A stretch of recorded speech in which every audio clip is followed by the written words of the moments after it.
പല സഹോദരിമാരും ശ്രദ്ധിക്കാതെ പോകുന്നൊരു വിഷയം. നമ്മൾ നിസ്കാരത്തിൽ എല്ലാ ഔറത്തും മറക്കും, എല്ലാ കാര്യങ്ങളും ശ്രദ്ധിക്കാറുണ്ട്. പക്ഷേ ആ മുഖമുക്കനെ ധരിക്കുന്നിടത്ത് അധിക ആളുകളും ഇതിൻ്റെ അടിയിലൂടെ ഇങ്ങനെയാണ് ധരിക്കാറുള്ളത്, അല്ലേ? ഈ താടിയുടെ അടിയിലൂടെ ഇങ്ങനെ ധരിക്കും. ഈ തള്ളി നിൽക്കുന്ന ഭാഗത്തിൻ്റെ അടിഭാഗം മിക്കവാറും പുറത്ത് കാണും. ആ ഒരു വിധത്തിലാണ് ധരിക്കാറുള്ളത്. അങ്ങനെ വന്നാൽ ആ നിസ്കാരം സഹിഹാകൂല. കാരണം ഈ മുഖത്തിൻ്റെ അതിർത്തി എന്ന് പറയുന്നത് ഈ എല്ല് വന്ന് കൂടുന്ന ഈ തുഞ്ചം, ഈ അറ്റം, ഇതാണ് മുഖത്തിൻ്റെ അതിർത്തി. ഇതിൻ്റെ അടിയിലുള്ള ഭാഗം പുറത്ത് കാണാൻ പാടില്ല.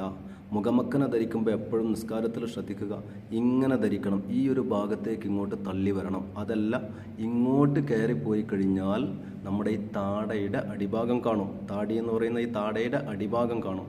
കണ്ടു കഴിഞ്ഞാൽ നിസ്കാരം ബാത്തിലാകും. പല സഹോദരിമാരും ഇത് ശ്രദ്ധിക്കാറില്ല. ചില ആളുകൾക്ക് അറിയുകയുമില്ല ഇങ്ങനെയാണ് മറക്കേണ്ടത് എന്ന് അറിയില്ല.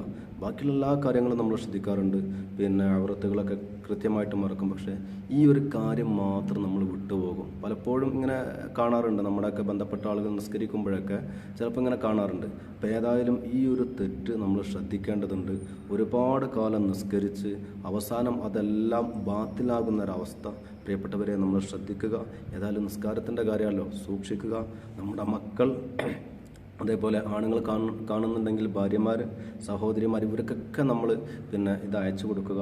നമ്മുടെ കൂട്ടുകാരികൾ ആരെങ്കിലുമൊക്കെ ഇങ്ങനത്തെ ആളുകളുണ്ടെങ്കിൽ അവർക്കും കൂടിയും ഉപകാരപ്പെടട്ടെ.